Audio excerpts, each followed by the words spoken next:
अस्सलाम वालेकुम। कैसे हैं आप सब लोग? उम्मीद है ठीक ठाक होंगे, खुशबाश होंगे। मैं भी बिल्कुल ठीक ठाक हूँ और आप लोगों के लिए दुआ करती हूँ कि आप लोग ठीक हों, अपनी ज़िंदगी में वो सब कर रहे हों जिसके लिए आपको लगता है कि वो ठीक है और किसी के लिए भी दिल आज़ारी का बाइस नहीं है। कोई लंबा चौड़ा टॉपिक नहीं है, जैसे कि आपको बताया कि प्रोफेशनल तो बिल्कुल मोटिवेशनल स्पीकर नहीं हूँ, लेकिन चूंकि अपने आसपास के लोगों से मैं पॉजिटिव वाइब्स लेती हूँ, तो मुझे ऐसा लगता है कि अगर मेरी कोई वीडियो या मेरी कोई बात आपके लिए किसी तरह की भी मुस्बत तब्दीली का बाइस बनती है तो ये मेरे लिए सदका जारिया है। जिन दिनों में पिछले दिनों जिस फेज से गुजरी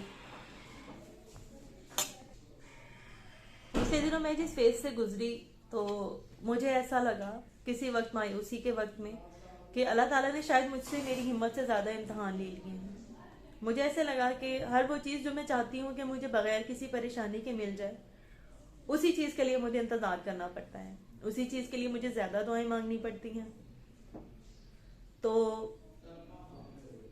मेरे आसपास किसी मेरी बहुत अच्छी दोस्त ने मुझे कहा कि देखें, हर चीज़ की एक कीमत होती है।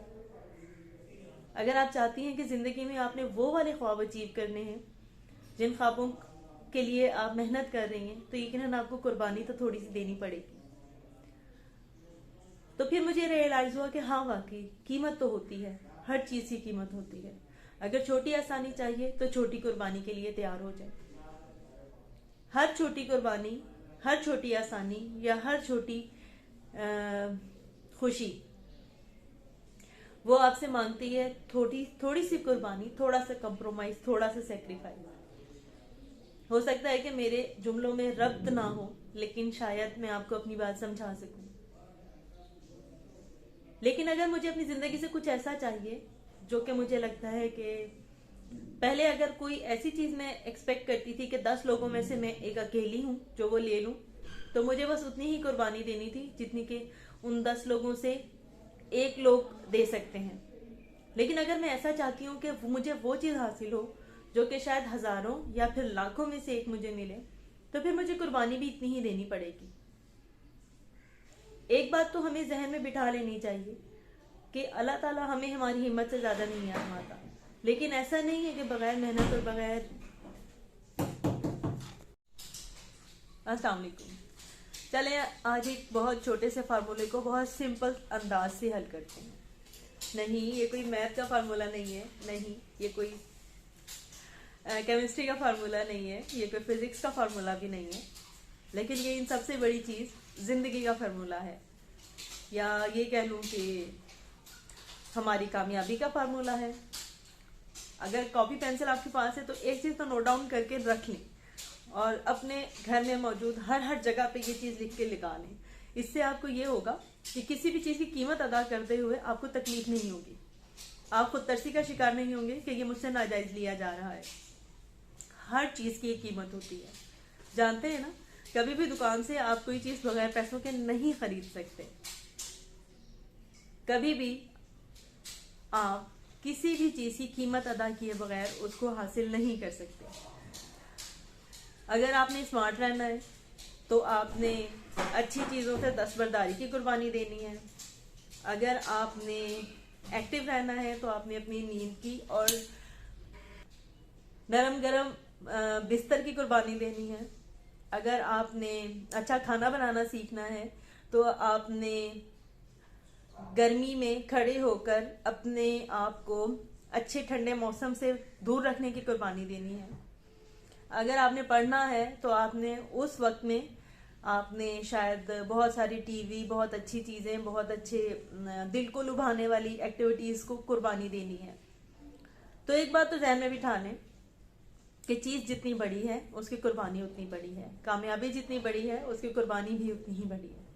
अगर किसी भी लम्हे में अपने आसपास के लोग देख के आपको ऐसा लग रहा है कि उनके पास वो सब कुछ है जो आपके पास नहीं है और उनको ऐसे ही मिल गया है, तो यकीन करें किसी को भी कुछ भी ऐसे ही नहीं मिलता है। लेकिन ये एक फार्मूला तो सब पे लागू होता है कि लोग आपकी स्ट्रगल नहीं देखते, लोग सिर्फ एट द एंड आपकी कामयाबी देखते हैं, एट द एंड आपकी नाकामी देखते हैं या फिर कामयाबी देखते हैं। अब फैसला आपके हाथ में है कि आपने आराम से, सुकून से जिंदगी अपनी मजे से गुजार के एट द एंड अपनी नाकामी को किसी दूसरे के सर पे थोपना है, या फिर मेहनत करके थोड़ी सी कुर्बानियां देके थोड़ा सा कंप्रोमाइज सेक्रीफाइस करके कामयाब होना है, ताकि दुनिया आपकी कामयाबी की गवाह रहे। कभी कभी हमें लगता है कि जो आजमाइशें हमारे लिए आ रही हैं वो शायद हम डिजर्व नहीं करते। हाँ ठीक है, शायद हमने अपनी जिंदगी में बहुत अच्छे काम किए हों, हमने किसी के लिए तकलीफ का बाइस ना बने हों, और वो तकलीफ हमें लगता हो कि हम पे अगर हमारे किसी अमल का वो सजा नहीं है, तो आप यकीन कर लें कि वो फिर हमें उस कामयाबी के लिए तैयार करने के लिए वो आजमाइश है जो अल्लाह ताला ने हमें देनी है। अगर हमें लगता है कि 10 लोगों में से हम एक हैं जो हमें वो तकलीफ दी जा रही है, तो हमें कामयाबी भी उतनी ही मिलेगी जो 10 लोगों में से किसी एक को मिलती है। लेकिन अगर आपको लगता है कि वावेला है, बिल्कुल ऐसा है जो हमने दुनिया में आसपास कहीं देखा ही नहीं, हजारों लोगों में हम एक ही हैं कि हमें उस तकलीफ से गुजारा जा रहा है, तो यकीन करें या तो आपने कोई काम ऐसा किया है जो हजारों लोगों में से कोई एक करता है जिसका बदला आप चुका रहे हैं, या फिर उस कामयाबी, उस आजमाइश के बाद आपको कोई ऐसी अच्छी चीज मिलेगी जो लाखों में वाकई किसी एक को मिलती है। समझ आ गया फार्मूला? यह फार्मूला मैंने भी कुछ अर्सा पहले ही सीखा है, जब मुझे लगा कि मेरी जिंदगी में जो मुश्किलें हैं वो मैं डिजर्व नहीं करती। तो फिर मुझे मेरे बहुत अच्छे दोस्तों ने समझाया कि ठीक है, अगर आप जो सह रही हैं या जिस फेज से आप गुजर रही हैं वो आप डिजर्व नहीं करती, अगर आपके अमाल का वो नतीजा नहीं है, तो फिर यकीनन इसके एंड में आपके लिए कोई ऐसी कामयाबी, कोई ऐसी खुशी या कोई ऐसी चीज है जो आप डिजर्व नहीं करती, लेकिन अल्लाह ताला आपको इस इम्तिहान से गुजार के वो देगा। जिस तरह हम अपनी मनपसंद चीज लेने के लिए बहुत अरसा पैसे जमा करते हैं ना, छोटी चीज लेनी है तो थोड़ा अरसा पैसे जमा कर लिए, बड़ी चीज लेनी है तो ज्यादा, जैसे हम में से बहुत सारे लोग बैंक में सेविंग करते हैं, बहुत सारे लोग कमेटियां डालते हैं, तो यही समझ लें अगर आप आजमाइश से गुजर रहे हैं तो वो आपकी सेविंग है। कतरा कतरा आपकी आजमाइश एक जगह इकट्ठी हो रही है जिसका रिवॉर्ड अल्लाह ताला आपको उस कामयाबी की सूरत में देगा। अगर ख्वाब बड़े देखने हैं तो कामयाबियां अगर बड़ी हासिल करनी है तो फिर कुर्बानियों के लिए भी तैयार हो जाएं। इसलिए मत घबराएं। अल्लाह ताला फरमाते हैं कि हर मुश्किल के साथ आसानी है। बहुत सारे लोग इसको ट्रांसलेट ऐसे भी करते हैं कि हर मुश्किल के बाद आसानी है, लेकिन पिछले ही दिनों मैंने पढ़ा कि नहीं, इसका असल महफूम ये है कि हर मुश्किल के साथ आसानी है। यानी कि जब अल्लाह ताला कोई मुश्किल इंसान के पास भेजता है तो उसके साथ उसकी आसानी भी भेजता है। ऐसा नहीं है कि अगर मुझसे कोई एक चीज ले ली जाए तो अगर मुझे रिटर्न में वही चीज दोबारा नहीं मिल रही तो उससे बेहतर किसी और चीज की सूरत में मुझे वो चीज मिलेगी। अल्लाह ताला अपने ऊपर कर्ज नहीं रखता और इंसानों के लिए तो बिल्कुल भी नहीं। अल्लाह ताला देने पर कादिर है, लेकिन अगर हम मायूस हो जाएंगे, हम मेहनत नहीं करेंगे और हमारे ख्वाब बड़े बड़े होंगे, याद रखें सिर्फ ख्वाब देखने से कभी भी आप अपनी मनपसंद जिंदगी हासिल नहीं कर सकते। उन ख्वाबों को हासिल करने के लिए मेहनत करनी पड़ती है, एक्टिव होना पड़ता है, स्ट्रगल करनी पड़ती है। अगर मैं ये चाहती हूँ कि मैं उस एक मकाम तक पहुंच जाऊं तो मुझे उसके लिए फिर बेचैन होके अपनी सारी की सारी कुव्वत साफ करके फिर उसके लिए मेहनत भी करनी है। बगैर मेहनत के तो कुछ भी नहीं मिलता। हर चीज की एक कीमत होती है। मुझे लगता है कि आज हमने इस फार्मूले को सॉल्व करने की कोशिश की है।